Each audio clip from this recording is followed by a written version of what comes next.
Oh, kok nggak anu sih? Oke. Assalamualaikum warahmatullahi wabarakatuh. Waalaikumsalam warahmatullahi wabarakatuh.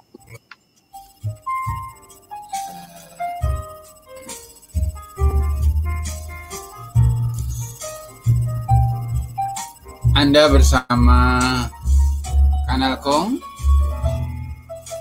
melihat hidup dari sisi yang berbeda. Kali ini tamu kita adalah Mas Haryo Pamungkas. Ini anunya terpotong sedikit, nggak apa-apa ya. Ya. Ini penulis muda yang moga-moga nanti lebih produktif. Setahu saya bukunya baru satu yang saya ke saya, tapi di luar itu saya belum tahu juga ya. Ini Mas Haryo silahkan menyapa audiens dan sekaligus mengendorse Kanal Kong. Silakan. Ya, selamat sore audiennya Kanal Kong. Terima kasih buat Akung udah mengundang saya. Kemarin saya sempat ke sana ya, Kong ya. Iya. Hasilnya kurang bagus, lightingnya juga kurang jelas ya. Semoga Akung sehat terus, Kong. Alhamdulillah, insya Allah ya. Dan bisa berkarya terus. Amin. Baik Mas, kita mungkin tidak terlalu panjang ya. Asal kita sudah berkomunikasi dengan audiens, karena karya sastra selain diterbitkan juga harus disosialisasikan begitu kan ya. Iya. Barangkali kalau melihat judul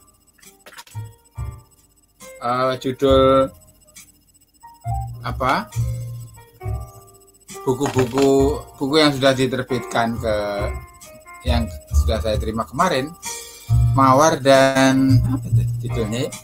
Mawar dan Mayat. Iya, saya melihat sebuah paradoks itu ya. Paradoks dari judul itu, yang satunya bagaimana? Nah, nanti saya pengen Mas Haryo sedikit membongkar behind the stories ya, termasuk yang lain-lain gitu ya. Ya, jadi hari ini kita sudah mengundang beberapa tamu. Mulai kemarin sudah 3, termasuk Mas Haryo ini yang ketiga ya. Yang ketiga. Iya, ketiga dalam suasana baru ya. Kalau sebelumnya sudah cukup banyak, tapi ini sekarang ada peningkatan dari studio dan peralatan yang ada. Studionya baru, Kong? Tidak baru sih, cuman ya kita usahakan ada peningkatan gitu ya. Monggo Mas Haryo, mulai sedikit membongkar dapur cerpennya ini gimana? Ya, terima kasih kepada Agung Iman Suligi terkait dengan judul cerita pendek Mawar dan Mayat itu representasi dari 2 tema besar, Kung, yang ada dalam cerita pendek itu menurut saya, yaitu cinta, simbol dari mawar, dan kematian dari simbol dari mayatnya itu, Kung. Oh iya. Jadi dua tema 13 cerita pendek itu saya golongkan dalam 2 tema besar itu dalam satu buku. Oh iya. Dalam satu buku ada 2 tema besar. Oke, Kung. Kenapa nggak dibuat 2 buku aja supaya nanti, kalau saya punya ini bukunya Motinggo Busye, pernah dengar nama itu? Motinggo Busye, pernah dengar? Pernah dengar, Kung, tapi nggak tahu. Oh iya. Tapi Anda mungkin belum pernah membacanya ya? Oke. Kebetulan saya punya ini di sini, bongkar-bongkar kemarin ketemu, sebenarnya itu sudah lama ya, judulnya 1000 Senja di Roma. 1000 Senja. Iya, Motinggo Bosio itu penulis yang sangat produktif. Dulu membuat beberapa trilogi, jadi satu series gitu, ada trilogi Bibi Marsiti, kemudian saya sampai lupa waktu saya masih SMA itu era produktifnya dia itu. Wah, luar biasa. Dan anehnya ya, dia setiap menulis novel itu ya, itu ilustratornya seolah-olah, ya bukan seolah-olah, memang tetap, yaitu Delsi Samsumar. Itu mesti begitu. Jadi kita melihat satu apa ya, seolah-olah ada brand tertentu. Wah, ini Motinggo Bosio mesti Delsi. Jadi antara gambar dan cerita itu kayaknya sudah melekat gitu. Kalau cerpennya Mas Anu kan belum ada ilustrasinya ya? Iya, belum ada. Dan mungkin untuk sebuah cerpen, kecuali yang dimuat di Kompas itu ada ilustrasinya. Tapi mungkin di media lain yang memuat cerpen juga kadang-kadang ada ilustrasi gitu. Ya. Saya sengaja membuat judul begini tadi, dari ekonomi ke fiksi. saya anu aja tadi. Soalnya apa ya judulnya perbincangan kita hari ini. Nah, saya lalu melihat background dari Mas Aryo. Ini mahasiswa ekonomi tapi nulis gitu kan, nulis cerpen gitu kan. Mahasiswa sastra nanti nulis tentang apa yang lain. Mahasiswa sastra bikin bisnis kok. Ya itu dia. Ini juga semacam anu ke mencolek mahasiswa sastra nih. Jadi enggak. Gimana Mas? Apa ada benturan dari dua bidang yang berbeda itu, ekonomi dan fiksi? Anda kok masuk wilayahnya orang sastra ini? Kalau menurut saya pribadi nggak ada, malah lebih enak, malah lebih dalam proses kuliahnya juga lebih enak, dalam proses yang lain juga lebih enak. Jadi sastra semacam membuat saya pribadi untuk berpikir lebih luas, khususnya dalam konteks empatinya, terus dalam humanioranya, khususnya humaniora. Jadi kalau saya mengira kalau sastra sebenarnya universal dan bisa dibaca atau didalami oleh siapa saja, dan manfaatnya justru bisa dua disiplin ilmu justru bisa terkombinasi melalui dasar-dasar sastranya atau nilai-nilainya mungkin. Tapi iya. kalau bertentangan nggak ada gitu. Iya, saya pikir benar juga, karena kalau Anda berada di lingkungan sastra, Anda akan berhadapan dengan banyak teori yang akan menjadi rumus-rumus sehingga mungkin malah membelenggu proses kreatif yang harusnya bebas gitu kan? Ya, mungkin begitu ya. Justru karena Anda berada di wilayah ekonomi yang tidak berhadapan dengan teori-teori sastra, Anda bisa menulis dengan leluasa. Apa begitu? Kira-kira. Kan kalau saya nggak ngerti teorinya, kalau salah kan nggak apa-apa, Gong. Iya.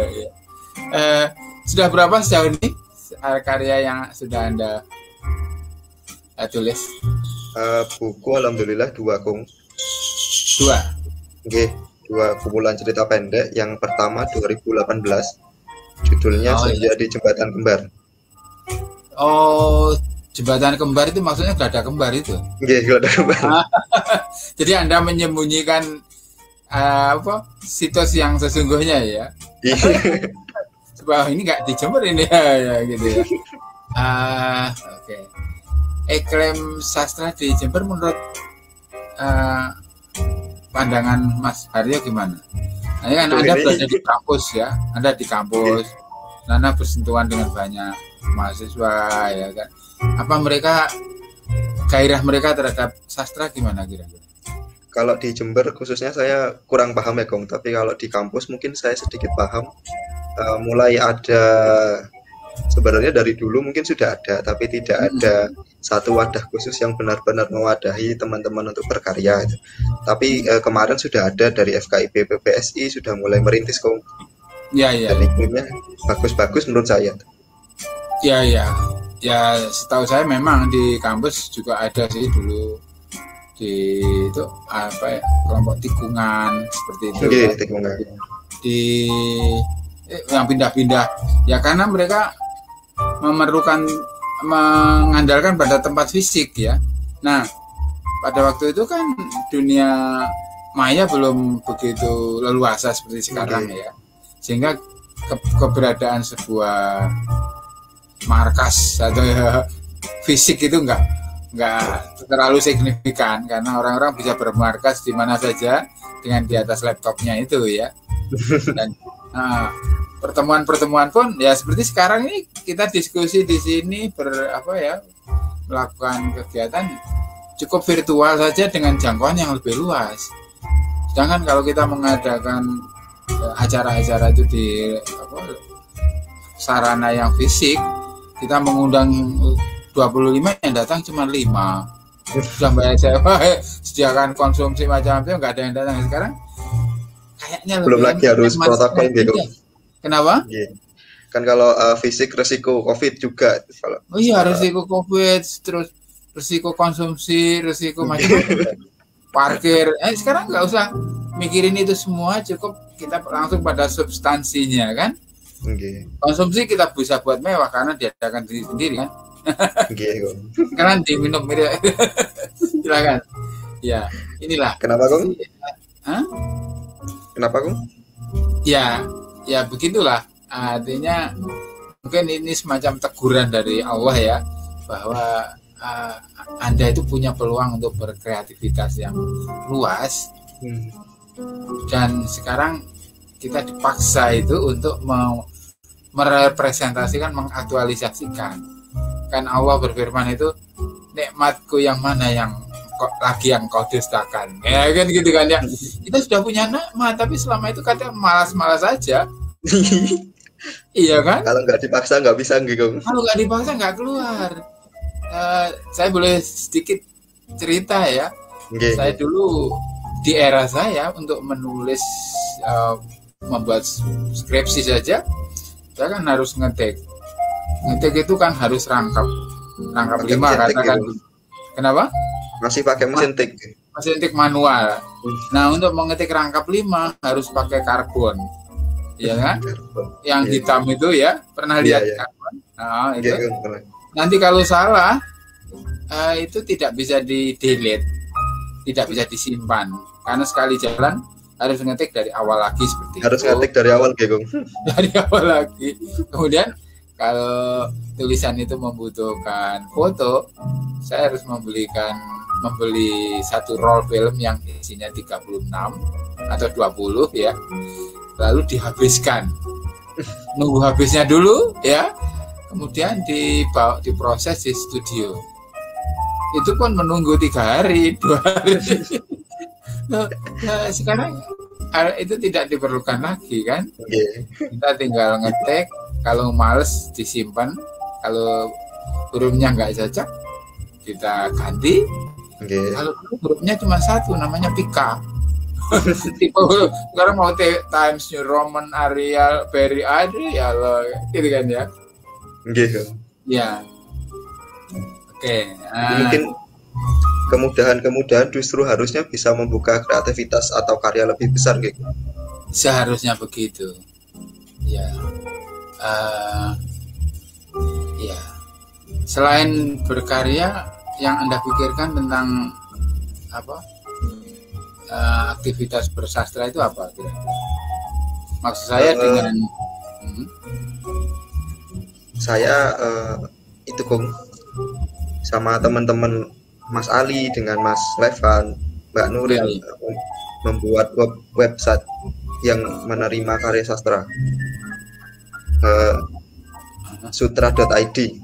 Visinya adalah salah satunya adalah mewadahi karya dari teman-teman di Jember, seperti majalah dulu tapi online gitu. Oh iya, majalah virtual, iya. Itu menarik dan murah. Artinya murah tuh kalau kita membuat buku cetak ya, paper ya, di atas kertas, kita sangat butuh macam-macam kan ya. Dan sedangkan dengan ini kita enak saja. Okay. Dan lebih bisa tahan lama, Kung. Mau baca yang tahun kapan juga masih bisa itu. Kenapa? Kan lebih tahan lama juga, Kung. Iya. Selama filenya tidak rusak ya. Okay. Tidak mungkin kalau karena tersimpan tidak hanya di tempat kita kan, tersimpan secara virtual di server ya gitu ya. Okay. Dan ini juga ya, kalau dulu kalau satu terbitan cetakan pertama habis gitu, untuk mencetak lagi kita kan ribet juga, harus mencetak sekian, dengan penerbitnya harus menyiapkan macam-macam. Untuk ngedit saja mungkin harus melakukan perubahan pada plat, karena dia biasanya dicetak dengan mesin offset. Ketika sudah digital begini, kita mengedit hanya cukup dengan membuka komputer. Ya nanti ini buku Mas Aryo, Mawar dan Mayat ini. Ya, nah ini habis ya, nyetak lagi kan nggak sampai seminggu udah jadi. Okay. Ya tinggal minta berapa gitu aja kan. Dan tidak harus 1.000, tidak harus 1.000 ya. Bisa 50, bisa 20. Iya itu. Jadi inilah kesempatan bagi kita semua sebenarnya, tidak hanya penulis muda, penulis tua yang ini juga seharusnya memanfaatkan kesempatan ini untuk produktif ya. Terus gini, konsumen atau audiens dari buku-buku yang kita tulis itu kan katakan saja bisa publik, bisa kalangan tertentu, pelajar dan sebagainya. Dan apa yang terpikir dalam pikiran Anda kalau Anda sudah buat buku tapi buku ini susah dinikmati, ya mungkin karena peredarannya hanya di lingkungan yang tertentu saja, di lingkaran teman-teman sendiri, di medsos bisa seperti itu, karena pemasarannya secara online saja kan. Gimana kira-kira upaya-upaya yang bisa? Kalau saya pribadi nggak apa-apa, Gung. Alhamdulillah, bersyukur berapapun yang membaca kalau saya, walaupun satu atau dua orang, nggak apa-apa. Karena saya sudah senang kalau karya saya dibaca orang. Intinya kan senang kalau dibaca orang. Iya, artinya semakin banyak yang membaca semakin menyenangkan kan, gitu kan? Iya. Bisa jadi. Bisa jadi ya. Ya itu. Jadi, nah itulah yang beberapa saat ini saya lakukan, karena saya punya kumpulan Horizon. Pernah dengar majalah Horizon kan? Ya. Pernah dengar? Pernah. Ya. Itu majalah sastra yang sudah lama sekali dan sekarang nyaris tidak terbit lagi. Itu di sana kan tempat, kayaknya majalah Horizon itu sebuah alma mater bagi banyak penulis sastra. Nah sekarang sudah kampusnya sudah nyaris buyar ini, tinggal rektornya rektor dan staf anunya itu ya, seperti Taufik Ismail, kemudian Mahwi Air Tawar, Joni Aryadinata, macam-macam masih ada, Jamal Dirahman. Cuman terbitannya sudah lama ini nggak nongol ini ya. Ya karena ini peredaran boro-boro majalah sastra ya. Koran saja sekarang kan sulit terbit sehingga muncul koran online seperti itu ya. Dan Horizon juga sudah punya Horizon online, cuma boro-boro Horizon online, Horizon cetaknya saja sudah nggak dikenal kan gitu kan. Nah, saya mau membuat inisiatif, sesekali itu saya bacakan puisi-puisi yang ada di Horizon lama itu kalau malam. Jadi kalau saya mau tidur agak malam gitu ya, belum ngantuk, saya online membacakan puisi-puisi ini ya. Saya pikir karya sastra dituliskan untuk dibaca, bukan untuk disimpan di laci. Jadi kita mesti menemukan media yang dengan itu karya itu bisa dikonsumsi, gitu kan? Ya, mungkin cara ini juga nanti streaming online seperti ini menjadi sebuah cara juga untuk menumbuhkan apresiasi sastra pada generasi hari ini gitu. Iya, apa yang Anda pikirkan tentang apresiasi sastra di kalangan siswa? Di kalangan siswa kok? Ya, Anda bukan guru tapi Anda mahasiswa kan? Ya. Apa dan di kampus juga ada aktivis-aktivis sastra yang getol membuat event-event itu kan? Kalau secara konkretnya mungkin saya tidak bisa menjawab kok karena nggak tahu. Tapi mungkin secara sekilas pandang saya semacam hanya mengajarkan tekstualnya saja kok.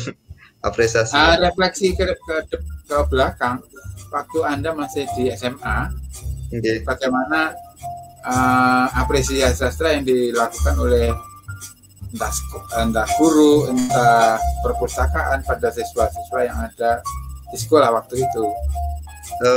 Sangat minim kalau saya pribadi, sangat minim. Perpustakaannya juga buku-bukunya tidak update dan tidak banyak juga. Terus apresiasi sastra hanya sebatas mengenalkan Chairil Anwar, penyair dulu, karya-karyanya hanya dibacakan itu. Mungkin seingat saya sebatas itu, Kung. Tapi mungkin di sekolah lain nggak begitu. Saya pikir apa yang Anda katakan tadi merupakan gambaran umum dari kondisi apresiasi sastra di sekolah. Saya mohon maaf ini sedikit mengkoreksi. Mas Haryo tadi membaca Chairil Anwar. Ini terjadi karena Mas Haryo lahir di era milenial di mana ejaan bahasa kita itu sudah berubah.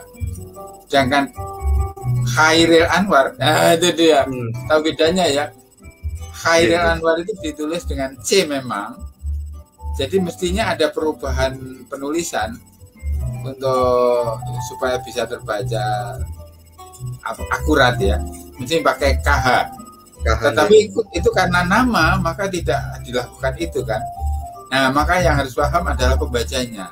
Chairil Anwar ini lahir tahun berapa itu, hidup di periode, tentu bacaannya tidak Chairil Anwar. Chairil Anwar. Ya, tidak hanya sastrawan, banyak juga seniman lain, misalnya Sujoyono itu pelukis ya. Karena dia ditulis berada di era di atas tahun 40-an itu ya, 50-an gitu, maka namanya aslinya kan Sujoyono pakai DJO Sujojono. Kalau sekarang membacanya Sujojono, tetapi seharusnya Sujoyono. Oh, Sujoyono. Nah, ya seperti Kampung Baca. Kampung Baca gitu. Itu dia. Itu saya sengaja buat begitu karena supaya publik tahu bahwa kita mengalami sebuah sejarah di dalam penulisan. Jadi begitu. Baik Mas Haryo, tadi ada salam dari Mas Saat Pamungkas ini yang namanya sama. Namanya sama gitu. Sama belakangnya ya. Mungkin dari marga Pamungkas ini. Iya. Dari klan Pamungkas, Kong. Klan Pamungkas, ya. Baik Mas, jadi saya kira ini pembicaraan sekilas saja karena memang saya perlu memperbanyak frekuensi tayang supaya di samping untuk membiasakan saya berhadapan dengan juga untuk memperluas jaringan tayang dari podcast saya. Jadi mumpung masih agak sepi gitu ya. Ya. Mungkin ada saran-saran dari Mas, panggilannya Mas Haryo atau Mas Pamungkas ya? Mas Haryo, Kong. Mas Aryo ya. Nggih. Tadi saya sempat buka-buka Facebook Anda, tetapi tidak menemukan fotonya. Saya tidak kenali yang mana yang Mario. Jadi yang dipakai foto profil itu Gus Dur atau siapa ya? Gus Dur, Gong. Gus Dur mau saya pakai itu sketch itu. Ini kayak Gus Dur ini. Iya. Ya baik. Nanti kalau ada saran-saran bolehlah ya disampaikan ke saya nanti supaya ini. Atau mungkin saya diberi masukan siapa saja yang perlu saya undang untuk berkisah seperti ini di sini gitu ya. Pak, kalau saran mungkin nggak ada, justru saya termotivasi dari Agung bikin podcast ini, Kung. Saya yang masih apa namanya, masih mahasiswa kok, malu-malu ngomong di web kayak gitu. Iya. Nggak bisa bikin gitu. Saya tadi Ali ya, mungkin Mas Levan ya, nanti yang lain-lain juga. Oke. Pak Sis sudah kemarin dulu, Pak Sis. Malah beliau minta datang ke sini. Oke. Pak Sis tidak dari rumah tapi dari studio ini. Oh, oke. Ya, terima kasih Mas Haryo. Terima kasih juga, Gong. Sehat selalu, Gong. Ya, dan Anda tetap terhubung dengan kanal Gong, melihat dunia dengan sisi berbeda. Assalamualaikum warahmatullahi wabarakatuh. Waalaikumsalam. Makasih, Gong. Iya, monggo.